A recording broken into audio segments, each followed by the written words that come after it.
Hello friend, मैं Brajesh Kumar official YouTube channel GOVT jobs for you में आज का वीडियो लाइब्रेरियन सहित नॉन टीचिंग के विभिन्न पद से संबंधित हैं। तो सबसे पहले बात करें कि यह जो नोटिफिकेशन है व्हाट्सएप ग्रुप में सेंड किया जाता है। यदि आप अभी तक व्हाट्सएप ग्रुप से नहीं जुड़े हैं तो व्हाट्सएप ग्रुप का लिंक वीडियो के डिस्क्रिप्शन में है, व्हाट्सएप ग्रुप से जुड़ सकते हैं। लेकिन व्हाट्सएप ग्रुप एडमिन मोड में है और एडमिन मोड में ही रहेगा, तो आपकी इच्छा है तो ही ज्वाइन करें, अदरवाइज ज्वाइन ना करें। यह जो वैकेंसी हैं इस वैकेंसी से रिलेटेड सबसे पहले बात करें कि एप्लीकेशन फॉर्म फिल करने की अंतिम तिथि जो है 20 जून 2025 तक आप एप्लीकेशन फॉर्म फिल कर पाएंगे। इसके बाद विभिन्न पद की बात करें तो मैं स्टेप बाय स्टेप पद और साथ में क्वालिफिकेशन, एक्सपीरियंस, सैलरी से रिलेटेड और डिटेल जानकारी बताते हुए आगे बढ़ रहे हैं। तो सबसे पहले यहाँ पे दिया है पोस्ट कोड, जो आप एप्लीकेशन फॉर्म फिल करेंगे तो ये ज़रूरत पड़ेगा। यहाँ पर पोस्ट का नेम है और यहाँ पे रिक्वायर क्वालिफिकेशन दिया गया है। यहाँ पे जो है सैलरी दी गई है और प्लस HRA दिया गया है और यहाँ पे पीरियड ऑफ सर्विस दिया गया है जिसमें नील है। तो सबसे पहले बात करें कि टेक्सटाइल टेक्नोलॉजिस्ट में एक पद है और क्वालिफिकेशन है BTech टेक्सटाइल टेक्नोलॉजी में। 2 ईयर का फील्ड से रिलेटेड 2 ईयर का एक्सपीरियंस, इस फील्ड में टेक्सटाइल टेक्नोलॉजी में 2 ईयर का एक्सपीरियंस होनी चाहिए। सैलरी जो है 28,000 प्लस HRA हैं। डिज़ाइन असिस्टेंट के लिए सैलरी सेम है और क्वालिफिकेशन है BTech in mechanical engineering, 2 year experience, CAD modelling and 2D drafting, auto CAD और सॉइल्ड वर्ड से रिलेटेड एक्सपीरियंस होना चाहिए। ये क्वालिफिकेशन आपके पास नहीं है तो डिप्लोमा मैकेनिकल इंजीनियरिंग में और 5 साल का एक्सपीरियंस है विभिन्न सब्जेक्ट जो मैं बताया हूँ तो भी अप्लाई कर सकते हैं। फिल्टर के लिए भी सिंगल पद हैं और इसके लिए क्वालिफिकेशन है ITI मिनिमम 4 ईयर एक्सपीरियंस होना चाहिए ITI के साथ में। 20,000 प्लस HRA सैलरी हैं।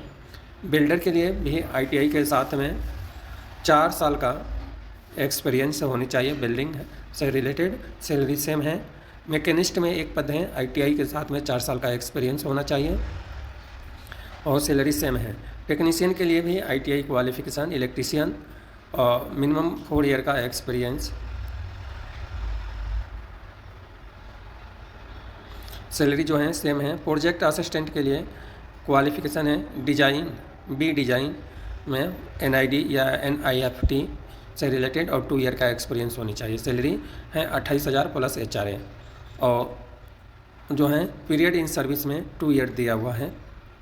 प्रोजेक्ट असिस्टेंट के लिए एक पद है और qualification BTech textile technology, 2 year का एक्सपीरियंस है। सैलरी 28,000 प्लस HRA है या डिप्लोमा आपके पास होना चाहिए टेक्सटाइल में और एक्सपीरियंस में 5 साल का एक्सपीरियंस होना चाहिए।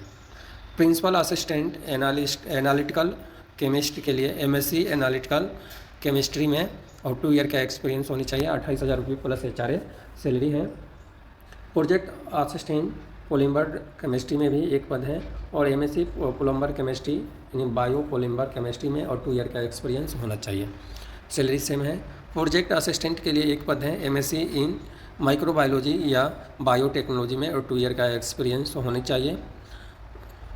प्रोजेक्ट हेल्पर के लिए भी एक पद है और BSc माइक्रोबायोलॉजी या बायोटेक्नोलॉजी में होना चाहिए। 20,000 रुपये पर मंथ सैलरी है।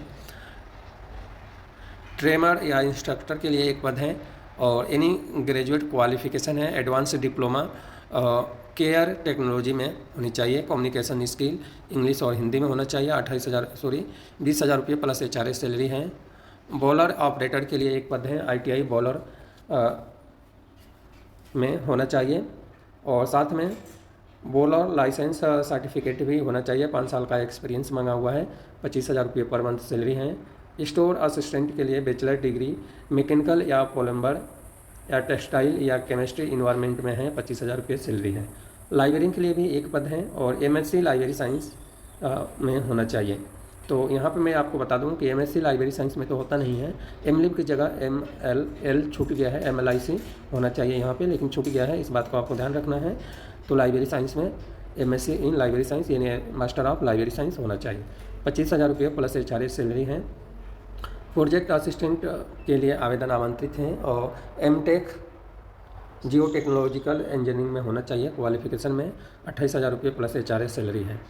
इसके अलावा फिल्टर का एक और पद है ITI फिल्टर में मिनिमम 4 ईयर का एक्सपीरियंस मशीनरी असेंबली से रिलेटेड होनी चाहिए। 20,000 रुपये सैलरी है। लाइब्रेरियन का जो पद है इसके लिए कोई टाइम पीरियड नहीं दिया है कि कब तक आप नौकरी कर सकते हैं। और बिल्डर के लिए जो है ITI बिल्डर में मिनिमम 4 ईयर का एक्सपीरियंस और 2 ईयर का 2 साल तक आप काम कर सकते हैं। इस तरह से इलेक्ट्रीशियन के लिए एक पद है ITI इलेक्ट्रिकल और इलेक्ट्रीशियन या मिनिमम 4 ईयर का एक्सपीरियंस और 20,000 रुपये प्लस HRA सैलरी है। लैब टेक्नीशियन के लिए एक पद है और MSc इन केमिस्ट्री और 2 ईयर का एक्सपीरियंस होनी चाहिए। 28,000 रुपये प्लस HRA सैलरी है। प्रोजेक्ट असिस्टेंट के लिए एक और पद है और BTech या BE मैकेनिकल इंजीनियरिंग या पॉलीमर इंजीनियरिंग में 2 ईयर का एक्सपीरियंस होनी चाहिए। 28,000 रुपये प्लस HRA सैलरी है। अब एज लिमिट की बात करें तो एज लिमिट में 40 साल से ज़्यादा नहीं होना चाहिए। और एज लिमिट में जो छूट हैं SC ST female candidate OBC category के लिए 5 साल और 3 साल छूट रखा गया है। जो छूट है गवर्नमेंट ऑफ इंडिया का रूल्स अप्लीकेबल है। OBC के लिए 3 साल है, SC ST के लिए 5 साल है। और HRA परसेंटेज जो है 7 CPC के अनुसार यानी 7 सेंट्रल पे कमीशन के अनुसार आपको सैलरी मिलेगा। और जो है 10% बेसिक का HRA आपको मिलेगा इसमें जो दिया गया है। और इसके अलावा जो है 30% बेसिक का है X क्लास सिटी के लिए मिलेगा। तो यह सब देख सकते हैं कि किन किन सिटी में है। सिलेक्शन प्रोसेस की बात करें तो फर्स्ट में है इंटरव्यू के आधार पर सिलेक्शन होगा। सेकेंड में है जो क्वालिफिकेशन और एक्सपीरियंस के आधार पर स्कैनिंग कमेटी आपके एप्लीकेशन फॉर्म को स्कैन करेगी और इसके आधार पर इंटरव्यू होगा। शॉर्टलिस्ट कैंडिडेट को इंटरव्यू के लिए कॉल किया जाएगा यानी CCRI के थ्रू आपका इंटरव्यू होगा और यहीं पे आपको बुलाया जाएगा इंटरव्यू के लिए। तो इस बात को आपको विशेष ध्यान रखना है। डिटेल जानकारी आपके बोर्ड के वेबसाइट पर भी आप प्राप्त कर सकते हैं। वेबसाइट का लिंक एक बार मैं बता देता हूँ क्योंकि हमारे पास कई बार कमेंट भी आता है सर वेबसाइट का लिंक भी बताया करें, तो मैं आपको बता देता हूँ www.coirboard.gov.in इस वेबसाइट से आपको लिंक डाउनलोड करना है और एप्लीकेशन फॉर्म फिल करना है। अब हाउ टू अप्लाई में बात करें तो एलिजिबल कैंडिडेट जो है रिक्वायर ऑनलाइन एप्लीकेशन फॉर्म है। यह एप्लीकेशन फॉर्म एक गूगल फॉर्म है नॉर्मल सा, यही गूगल फॉर्म फिल करना है। यदि आप गूगल फॉर्म फिल करने में असमर्थ हैं तो इस वीडियो पे 1000 व्यू आएगा और साथ में आप कम से कम 10-20 कमेंट आएगा कि सर एप्लीकेशन फॉर्म फिल करते हुए वीडियो बनाएं, तब जाकर मैं वीडियो बनाऊंगा। लेकिन वीडियो पे व्यू नहीं आएगा, जब वीडियो कोई देखेगा नहीं तो फिर मैं टाइम वेस्ट क्यों करूँ एप्लीकेशन फॉर्म फिल करते हुए वीडियो बनाकर। तो इस बात को आपको विशेष ध्यान रखना है। इसके बाद एप्लीकेशन फॉर्म सबमिट करना है। जो है सबमिट करने के बाद जो है यदि एक से ज़्यादा पद के लिए अप्लाई करना चाहते हैं तो आपको सेपरेट एप्लीकेशन फॉर्म फिल करना पड़ेगा। तो इस बात को भी आपको विशेष ध्यान रखना है। क्या क्या डॉक्यूमेंट लगेगा यह जानकारी आपको देख लेना है। इसके बाद जो है other mode application form accept नहीं किया जाएगा, ऑनलाइन ही किया जाएगा। कोई एप्लीकेशन फ़ीस नहीं लग रहा है इस एप्लीकेशन फॉर्म के लिए। और last date application form submit करने की 20/6/2025 तक है। अब यहाँ पर जनरल टर्म्स एंड कंडीशंस दिया गया है, तो जनरल टर्म्स एंड कंडीशंस को एक बार आपको पढ़ लेना है। अब हम बता रहे हैं एलिजिबिलिटी कंडीशंस कि भाई इसमें तो जो दिया है वो तो दिया ही है, इसके अलावा एलिजिबिलिटी कंडीशंस क्या है। थोड़ा सा इसको जूम कर देता हूँ जिससे कि स्पष्ट रूप से दिखाई दे। तो इसमें ऑलरेडी लिखा हुआ है फर्स्ट 4 नंबर पे कि एज एप्लीकेशन फॉर्म में एज लिमिट ज़्यादा मैटर है, तो एज लिमिट को ध्यान रखना है। एप्लीकेशन क्वालिफिकेशन है, एक्सपीरियंस है। एप्लीकेशन फॉर्म सबमिट करने की जो अंतिम तिथि है तब तक ही आपको काउंट करना है। Application prescribe qualification minimum eligibility and more detail जो है इंटायर कैंडिडेट के लिए इंटरव्यू के लिए कॉल नहीं किया जाएगा। बट डिटेल जानकारी आप देख सकते हैं कि सभी जितना एप्लीकेशन फॉर्म आएगा सबको कॉल नहीं किया जाएगा। जो भी आपका एप्लीकेशन फॉर्म फिल करेंगे, जो क्वालिफिकेशन एक्सपीरियंस एज लिमिट है उसके अनुसार आपको बुलाया जाएगा। जो है 5वें नंबर में लिखा हुआ है, तो यह तो सब आप पढ़ लें तो आपके लिए बेटर रहेगा, क्योंकि इससे क्या वीडियो ज़्यादा बड़ा होने की संभावना रहती है इंस्ट्रक्शन जो हम बताते हैं। तो इसलिए इंस्ट्रक्शन को आप पढ़ लें। और डॉक्यूमेंट सबमिट करने के लिए एक आपका अपडेट रिज्यूम लगेगा।